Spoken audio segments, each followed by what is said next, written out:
created for changes, chosen for greatness. All things are possible, be all you can be in Christ. Maximize your life, maximize your life. All things are possible, be all you can be in Christ. Maximize your life, maximize your life. All things are possible, be all you can be in Christ. Good morning and welcome to Maxlife, the Christian podcast and talk show that helps you to maximize your life. Our mission is to raise agents of change, men and women who will be inspired to maximize their potential in life, and with Christ-like maturity take the light of Christ to others. We want to inspire you this morning and with a homely conversation and sweet tunes. Welcome. We hope we can put some joy in your day today. This weekend is one of the most important weekends in Sunderland, where the whole world comes to Sunderland for the air show.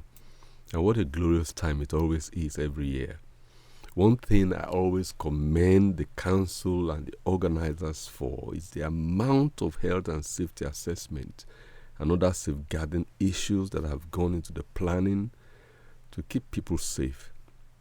Over the years, attitudes have changed significantly within our society with regard to health and safety issues and safeguarding matters, especially with regards to abuse. The fact that there are so many historic and current abuses makes it imperative for us, for charities, for organizations to learn and be educated about issues related to safeguarding and protecting children and vulnerable adults from abuse. This morning we have put together a very interesting panel, and we have with us Odette Richardson, who is the head of occupational therapy, Newcastle Hospitals. She is also the chair of the Black Asian Minority Ethnic Staff Network for the Trust and the Cultural Ambassador for the NHS Trust. Odette, you're welcome this morning. Peter. It's such a pleasure. And we also have all the way from London, Millie Williams, retired as a matron of the NHS Trust. And she joined us this morning all the way from London. Millie, you're welcome. Thank you. And of course, I have my co-host, Pastor Theo Adigbie, and she's a solicitor. It's a beautiful day. It is indeed. You know, I like to start by looking at Luke chapter. In Luke chapter 2, something happened. I mean, the air show is perhaps something we can describe as when all the Jews congregated in Jerusalem for the Passover feast, and in that episode you find that Jesus was lost for 3 days. Mm-hmm. It's incredible. Yes. I mean, today that kind of incident would have been called a child abuse. Yeah. Oh, well, we'll leave that to tell us to more tell about. us, to tell us. That's our field. I mean, let me just read it. It's very interesting. The Bible says in verse 41 of the second chapter of Luke, and when he was 12 years old, they went up to Jerusalem according to the custom of the feast. When they had finished the days, as they returned, the boy lingered behind in Jerusalem, and Joseph and his mother did not know it. But supposing him to have been in the company, they went a day's journey and sought him among their relatives and acquaintances. So, when they did not find him, they returned to Jerusalem seeking him. Now, so it was that after 3 days, they found him in the temple, sitting in the midst of the teachers, both listening to them and asking them questions. And all who heard him were astonished at his understanding and answers. My point is that this will have been regarded as real child abuse today. I mean, and as Christians, I believe that safeguarding is one of the core principles of our faith. And the scriptures and many stories in the Bible shows how safeguarding principles are important to protect children and protect the vulnerable among us. And just to see that even for our Lord Jesus Christ, it's so easy to just abuse the privilege we have, as parents. I believe within the Christian faith, the general position is that each person is unique. God personally formed each one and sustains us. So human life is of great value, including the unborn child. And while we may have right principles, we may love everyone, we must be aware that we live in an imperfect world. We live in an imperfect world where evil exists, and people also exercise their freedom to sin and rebel against God. And so the reality of exploitation and abuse and the pain and the sorrow of broken lives is something we live with. We just have to live with it. It's a reality. We cannot avoid that happens. And so let me start with Odette this morning. How do we define abuse? In its simplest form, abuse can be defined as treating someone in a harmful or injurious way. Now, there are many kinds of abuse, and for example, we'll start with the verbal abuse. And this is where you can speak unjustly or harshly to a person. You can then move on to something like physical abuse, which is where you're treated in a harmful and injurious way. So that could be things like slapping, punching, hitting, etc. And then we have things called like sexual abuse. And sexual abuse is any unwanted sexual activity forced on a person by another through coercion or threats. We have something called domestic abuse as well. And domestic abuse is defined as any incident or patterns of behavior of controlling, coercive, or threatening behavior between those aged 16 or over who've been intimate partners or family members, regardless of their gender or their sexuality. A few more abuse where we could throw in. We've got emotional, psychological, and mental abuse. And within this type of abuse, the aim of the perpetrator is to reduce confidence and esteem in order to make their victims increasingly reliant on them.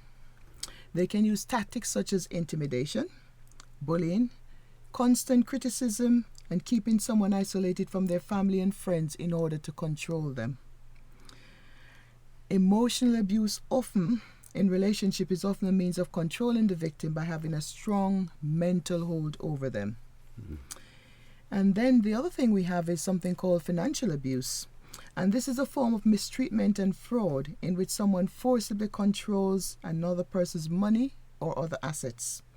It can involve, for example, stealing cash, not allowing a victim to take part in any financial decisions, or preventing a victim from having a job. So as you can see, abuse covers quite a wide variety of terms, and there's a lot of different types of abuse. Indeed.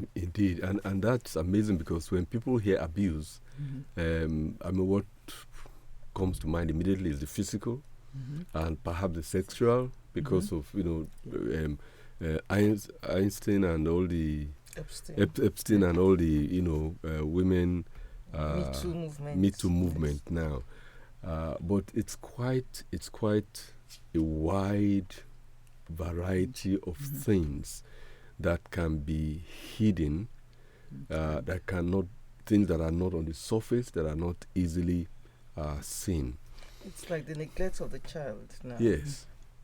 I'm sure you classify that as a form of abuse, because you went to a program, to an air show with a child, and you're assuming, he's with Uncle J, and then or with Auntie Millie. Or with Auntie Millie, and you are not really sure.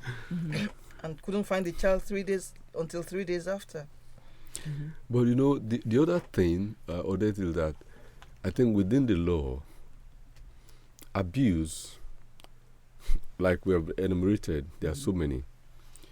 But defining abusers, I find that defining abusers, an abuser is not just, because that will lead to my next question, which is kind of the importance of safeguarding and importance of really teaching us about why we need safeguarding within our churches, within our organizations, within our workplace, within our families.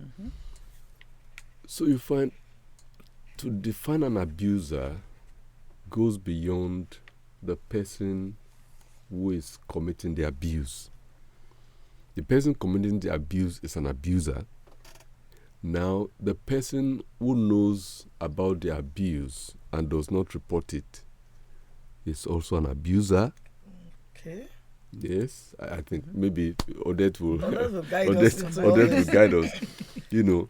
We'll have to just take a hold here and pick up this conversation after this break. So please tune in, don't go away.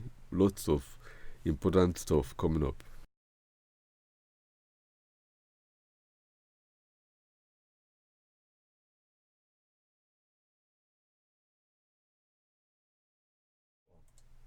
Welcome back to Maxlife. And during the break, Millie actually brought up a point, which was that Jesus was not really abused, but neglected. Correct.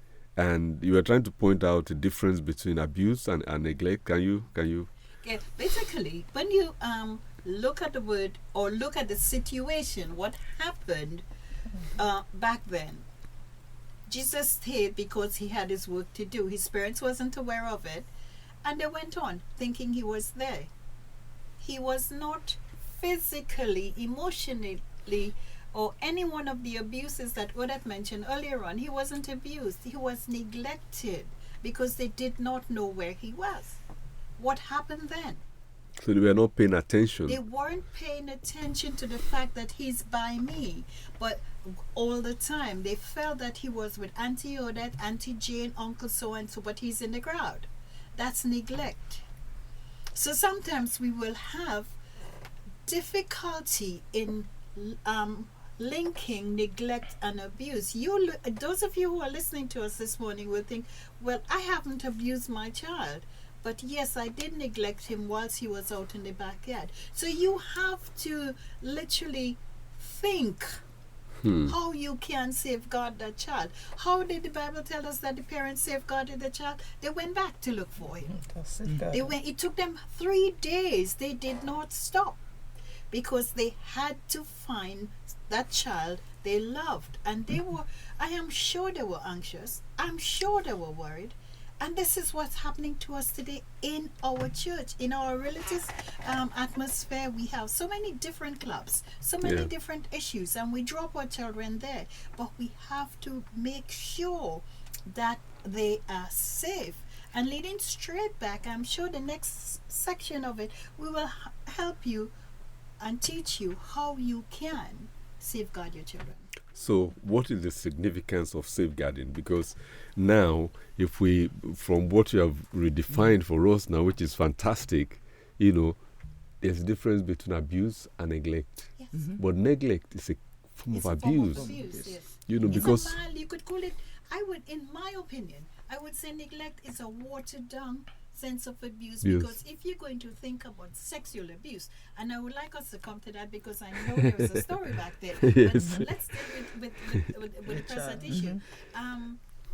It's so mild. It is a form of abuse. We cannot water it down. It is, but it is so far down on the scale of abuse because they're mentally and financially, we tend to ignore you tend to ignore it as a form of abuse.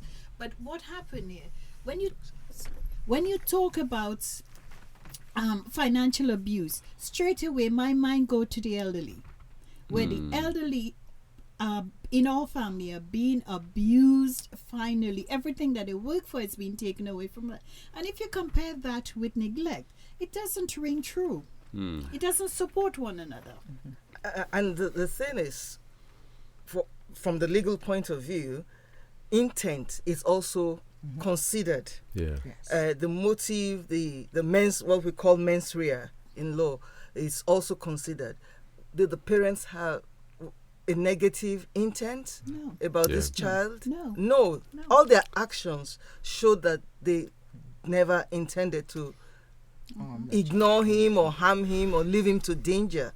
And so all those things come into play in deciding. But the reality is that act of neglect exposes that child to other dangers. To Yes. other, yes. I You agree know. with you, Pastor. I agree with you wholeheartedly.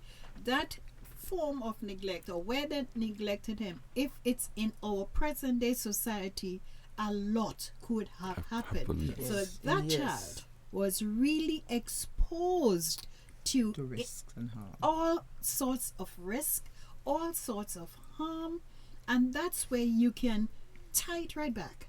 It's like a circle. Yes. It's down there, but you can bring it right back. Yes. Because if they didn't find him, a lot could have happened. happened. Present day situation, if you cannot find your child for 10 minutes, I mean, look at the Madeleine McCann story. Yes. She wasn't she wasn't dumped outside. She was left In in her the bedroom. bed, in her bedroom, in their hotel holiday Yes. room. And parents went for dinner. That's all. Yes. And within minutes, she was Child the disappeared. Bible tells us if we take our eyes away from the prize, what would happen? Yeah. So you take your eyes away from your child, dangers are lurking. exactly. The dangers, and this is one of the things that we have to really emphasize to our folks. We are living in a sinful, dangerous society. The only protection we have is God. Yeah. And you keep your eyes on him, you keep your eyes on the family that he gives you, and we can conquer. Yes. Thank you, Millie. Fantastic. That's why it's so important for us to safeguard. We're living in an imperfect world. And within this imperfect world, we have a lot of vulnerable people. So we've got lots of vulnerable adults who are needing somebody to look out for them. And we've got lots of vulnerable children. So we do have a duty of care to protect these vulnerable folks. The Bible tells us that we should love our neighbors as thyself. And if we love somebody, then we'll try to keep them safe. We'll try to protect them. And so that's why safeguarding is important. How We will have you a duty of care. how will you define safeguarding and help people understand the significance of safeguarding? So within a family, within a church, within an organization, within the workplace, how will you define safeguarding in those various? So safeguarding within the workplace or within the wider society is about protecting people and keeping them from harm. And that takes on a lot of connotations within the wider society. So we have something nowadays called the World Wide Web. Yes. And that in itself creates so many challenges because there's no way of controlling it. And so when we have our children, when we have our young people who spend time within these scenarios and they're spending time on the web without any boundaries, they're opening themselves up to a whole bunch of risks. Yeah. And we need to safeguard them as parents. We need to know what our children are involved Watching. in when they're online, because we have all these pedophiles who are there to groom our children who pretend to be somebody else. That's a whole That's different a whole ball can game. of worms. When we talk about trying to safeguard them from a legal point of view with our police, they haven't got enough capacity or capability to keep everybody safe. And so as parents, we really need to take that on board and to make sure that our children are safe when they're online. What are some of the things that parents can do in this regard? What are safeguarding measures for people at home who perhaps don't understand really about safeguarding? One of the things that we as parents should look at is educating our children. Let them know the dangers that are out there Don't sugarcoat it for them. Let them know that, first of all, something as simple as do not go into a car with a stranger. Thank you. Do not talk to strange men. Do not accept a drink from a strange person. You know, if they're aware that it's dangerous to do that, that's our first step. We teach our children the dangers, because safeguarding means to keep safe. How do you keep somebody safe if they're ignorant of the fact that this is dangerous? So you teach them about the dangers. As a child growing up, or when I had my children growing up, you tell them don't touch the cooker because it's hot. Their hands go as close and then they can feel the heat and they would not touch it. But if you tell the child don't touch this and it's hot and they go away, they come back as soon as you turn your back, they touch it and they get burned. So, because they're not aware of the dangers. Yes. We teach our children the dangers. Being from a religious background into religious society, we have so many different clubs within our church group. And sad to say, we have pedophiles right there. You don't expect it in the church, but it's there. It's among us. And you have to talk to your children. For me, education is paramount. Not to have a blind trust. No blind trust. And we also have to teach our children and our young adults to speak out. Have a buddy. Have a partner. If you don't want to tell mommy about it, but tell Auntie Odette about it. You know, this happens. One of my first experience, I am also a qualified counselor, and one of my first experience with a young person from one of my clubs, when they told me the story of what's been happening, that's when I went to train as a counselor, because I felt I was inadequate to help them and I was duty bound to keep that secret. And I felt I couldn't handle it. So I went and trained and I became a counselor, and since then I was able to help people to prevent them from basically giving them the tools that they need to take them in this world. That's big part of safeguarding. You prepare your group for what's out there. For the possibilities and For the dangers. what's out there. You assess the situation. Yeah. Out in Sunderland this weekend, I am sure the council sent people out there to assess where there are broken pavements, where there are places where people can look and steal the bags and whatnot, and take precaution so those things wouldn't happen. And those precautions are the safeguarding principles. Those precautions are safeguarding. Fantastic. What a wonderful discussion we're having. But enjoy this music and we'll be back. Welcome back to Maxlife, and we've had a beautiful discussion going on with Odette and Millie. While the Bible doesn't specifically use the term child abuse, it tells us how special children are. And during the break, we were talking about passwords and things, and what our society is today, and the measures we need to take in order to protect our children.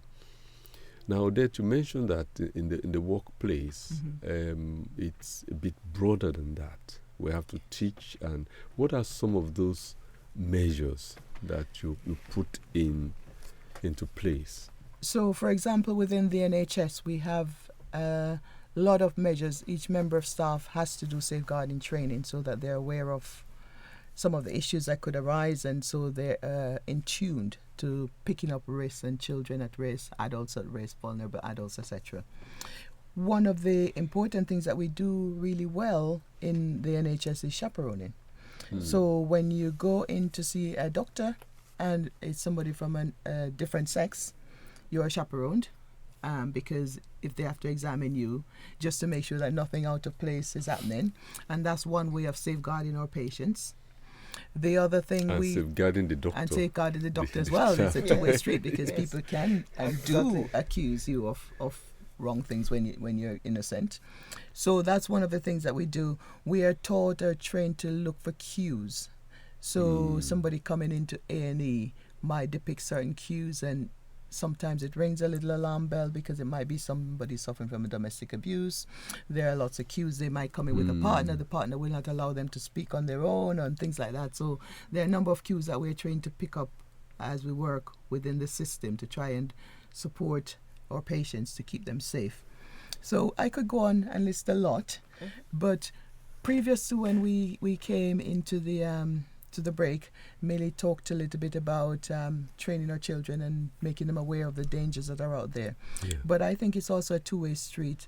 As an organization, as a church organization or any statutory organization, we also have a responsibility to keep our members safe. And so things like chaperoning, we use it in the NHS, but it's just as valuable within the church, wherein if you're with a young person, you're not there on your own because you sometimes you can be accused for doing something, and just being generally aware, making sure that we're aware of some of the dangers and that we put measures in place as an organization to keep our members safe and to keep our children and our vulnerable adults safe as well. And I think that's the importance of having this training, Yes. training organizations. That's the beautiful thing about the churches is that for our church, for instance, we have the CCPA, the church's child protection organization association, CCPS, and we're registered with them. We renew our membership. We They do offer training. trainings, and we have all sorts of videos and things to learn from, so that you are aware of the various types of. Some are so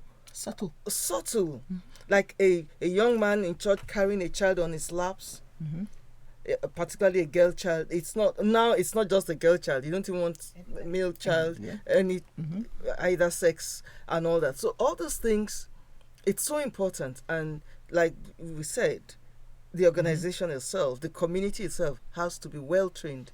Yes. And that's why even in churches, at least our church, everybody is trained to be on the lookout. Yes. You see a child walking in the wrong direction, somebody has to get up quickly and take that child and make sure Everyone must be everyone involved. is responsible. Yes. Every leader is trained. Everyone is also. I think that's where we also come with the DBS. Yes.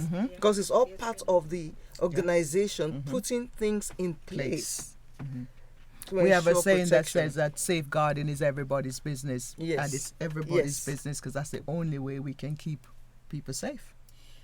One of the things we should also look for, you might have a child or a teenager who used to be vibrant, Yes. bright, excelling in classes, standing up in church and doing what they have to do. And suddenly you see that child just come from up here and come all the way back down. Not talking, not smiling, not taking part in any activities. It's our responsibility once we pick that up to find out what's going on. That's where I personally believe the buddy program is important. Go talk to so-and-so. He wouldn't talk to me, but he'll talk to you. Befriend her, befriend him. Eventually they'll talk and come out and we'll be able to help. That's why we got Childline, we've got Age Concern, we've got all those things in place. Yes. The government has put things in place and we have to learn to utilize the services that are put there before us. Until we do that, we are not going anywhere. We're just treading water. I think it's also so important for people to know the culpability of those who are around abusers and who fail to pick up those signs, or who pick up those signs but don't report it. Because, earlier on we talked about defining who is an abuser. And so an abuser can be both the person who commits the abuse or perpetrates the abuse, and the person who keeps the silent. person who keeps silent. The person who keeps silent is just as bad as the person who committed the offense. Yes. Because an offense is committed and you sit silent about it, you would be judged for it just the same way. I know that's why some cases we've had to step into in times past. The safeguarding organizations have pointed out, the police and all that look, if the mother is there and she's quiet when the father was either striking the child and all that. There are all sorts of abuse and all that, maybe verbal abuse. And she's not reacting, that she's equally culpable. And that's why sometimes the kids are taken away from home. Yes. Not just because the Of the mother abuser. or the father was the abuser, but there was an abuser and somebody noticed it and did not react. So that child is still not safe with either one of them. True. Okay, let me within the time we have, go on to something that is apparent, which is that exploitation and abuse is often the interaction between vulnerability and power. Yes. And yes, because when people are in a position of power, then it becomes quite easy to move into exploitation and abusing that power. And I have a couple of stories I wanted us to look at, especially the story of Dinah and Shechem, Dinah and Shechem in Genesis chapter 34. And of course, David and Bathsheba, in the 2 Samuel chapter 11. Sorry to jump in there. Yeah. But those two stories you mentioned are two very important characters that I would like the listeners, if you don't know the story, to go and read it. To go and read the story so that you can familiarize yourself with it. Because in the story of Dinah was being protected by her brothers after she was abused by power. Because the prince is a powerful man. I want this, I'm going to have it. And in the end, in that story there, you've got abuser, you've got a victim, you've got loving family, and you've got revenge. You need to read that story. Honestly, it's such a profound story. It is a profound story. Because, Millie, when I look at that story again, I ask myself that the whole family of Jacob as nomadic were quite a close family. Very close. And then what I begin to ask myself as question is, where were they all when Dinah just went and started to interact with people, strangers, and because the Bible was very clear that she just went to move with the other other young ladies in the area. She didn't understand that culture because it's not their culture. She didn't understand the people. She hasn't had the time to understand her environment, but she was let loose by her family. But so you're going straight back to what we call earlier on when we were talking about neglect. In some form, she was neglected. Exactly. She was neglected because, and then again, she was not educated. But the only thing, one of the things that jumping out at me, because of a close connection with her family, she had a body. She spoke about it. So the family knew what happened to her. And the brothers decided, we'll do something about it. You are not going to do something to my child or my blood. And get away with it. And get away with it. But the other argument that people might have is that, well, she's a young girl. Let her go and explore. Let her go and enjoy herself. Which in a way, an uneducated person about a society or a situation is just like sending a lamb to the slaughter. Yes.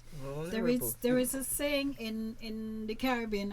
I'm from the Caribbean, and my mother used to say that to me all the time, and I couldn't understand it. It's only when I became an adult I realized what it said. If you send a bird out alone, you open the window, you have that nice cage bird in there, you open the window and allow it to fly out. It never come back alone. It always come back with someone. And what she was trying to tell me, that if I am not with somebody, dangerous things can happen to me and I can be abused out there and come back pregnant.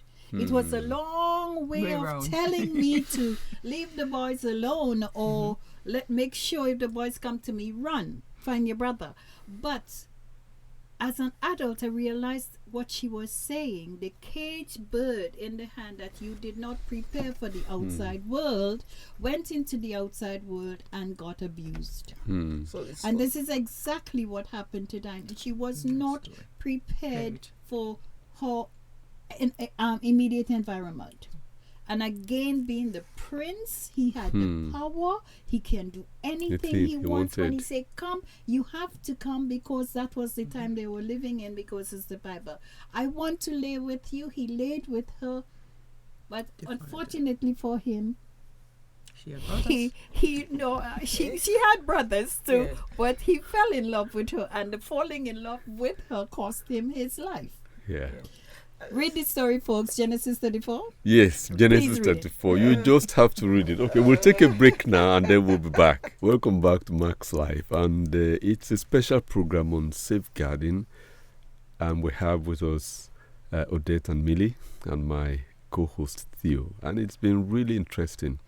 We are talking about Dinah in Genesis 34, and we encourage everyone to read that story. It's such an interesting story. And Theo, you mentioned about her being the only daughter of Jacob, and the tendency for her to have seen all male figures around her as safe.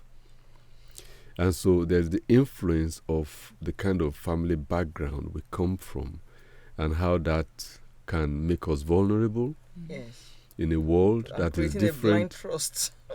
In a world that is different from that which we grew up in. And which is why that education that Millie is talking about is important. That, children need to be told that the world out there may not just be exactly what it is like, here. Another thing is that the environment in itself, I just saw this young girl, she went to play with girls. She was playing with girls when this man spotted her and abused her. And what were those girls doing? Could they not have reported or raised an alarm or whatever? But like Millie said, it was an issue of power. And many times we are in a situation, because one of my questions, which I hope we can tackle within the time, is how do we build boundaries and create barriers to avoid being vulnerable in the presence of power? How do you create those? I'm going to try and answer that one with a little story, Peter. Okay. So in the Northeast, we've got a strong mining community in terms of historically they were mines, and I'm not quite sure if you've ever heard the story of the canary.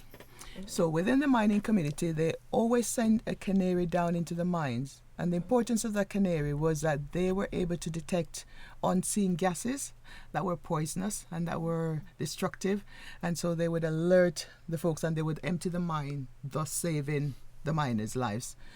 So we all have what we call an inner canary, and we need to learn to trust those instincts, because within those canaries that we have inside of us, when we're in situations, there'll be something that's not quite right. It might be a fluttering of the stomach or sweating or something. Something will tell us. We probably wouldn't be able to put our fingers on it, but something will tell us that this is a dangerous situation. And we need to learn to listen to that canary, heed it, extract ourselves from those situations, and try and protect ourselves. I like your story, but going back to Dinah, to me, she didn't have a choice, because back in the day, in those times, the power comes from the king. And if the king says jump, you have to say how high. The prince is a step down from the king, and he has the authority. He will say to his servant, go and get me this woman, and they will go and get the woman and bring it to him, because it came from royalty. David and Bathsheba too. What do we do with our girls, boys, children? Basically, what do we do with them when they have to approach the headmaster, and the headmaster say that, or the teacher say that, or the nurse says this? Somebody in authority or the wealthy. How do they recognize that something here is wrong? Coming And back to education again. I don't need to do this, not because you are bigger than me or you are in power. So, and as I just said, it's education. We have to educate our children, our young adults, even adults, how to recognize the danger signs and back away from the situation. Basically, borrowing the term education. We need to educate. Within the society we're living at the moment, if we do not educate, we are doomed. And we have the biblical characters that we, because we are can learn Christians, from. we go back to our biblical characters as example that we can learn from. And that leads me on to something else, but I think Odette wants to say something. Now I was going to say the role of education is not just for our children and for the vulnerable, it's for the perpetrators as well. Because until they get to the point where they realize, actually, I'm doing this is wrong, then we won't be able to work with them to change. I mean, look at the story of Epstein and all the young girls and all the so-called enlightened people who were involved in association with Epstein, and who knew, who were at the parties with this young, but maybe they didn't think so much of it. Maybe they just thought they were having fun. It had become an a exploitation. culture. Yes. Yeah. And so within an organization, it's very easy to become a culture, especially when you have a kind of cultish leadership, Yes. you know, where people are so revered and nobody wants to report the boss, because often sometimes the boss might have a heart, might even have some kind of religious hold and things like that. And so when you have financial hold. or a financial hold, I mean, look at all the stories coming out after Michael Jackson's death. Yes. We don't know what is true, Yes. but the cleaner is now saying, I saw this, I saw that. But why didn't you say what you saw at that time? So, you know, wow. money.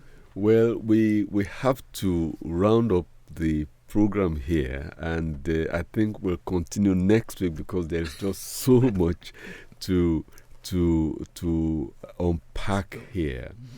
But I'm really grateful to have Odette and Millie here today. Please, we'd like to have your questions. We'd like to have your participation. You can tell us what you think about this program and about what you're listening to. You can make a contribution by sending us an email at info@scli.org.uk. All our past episodes and this episode will be available on podcast. You can find us on Spotify, on iTunes, on Google Music, on YouTube, and on our website www.scli.org.uk. We'd love to hear from you, but before we go, I'd just like our guests to just say a word of blessing, a word of prayer to our listeners. Perhaps there is someone who is listening now and we just needs a word of encouragement. We'll just have that very briefly before we go. So Millie, will start with you. It was good being with you this morning, but I know it's better because God is in control of your life. So I pray this morning that as you listen to what we have said, you would take on board and you will try to educate yourself and to stay close to God so that He can lead you in all truths. Take care of yourself and be blessed. Amen. It was a pleasure being here this morning, and thank you for the invite. We hope that by sharing some of the information we have shared this morning, that you'll be able to utilize some of it to keep yourself safe, because as we all say, safeguarding is everybody's business. I just leave the peace of God with you this morning. Nothing missing, nothing broken. I speak the joy of the Lord into your home and your situation right now. In Jesus Christ's name. Amen. And from all of us in the studio this morning, we wish you a beautiful, beautiful Sunday. Yes. God bless you. Thank you. Bye.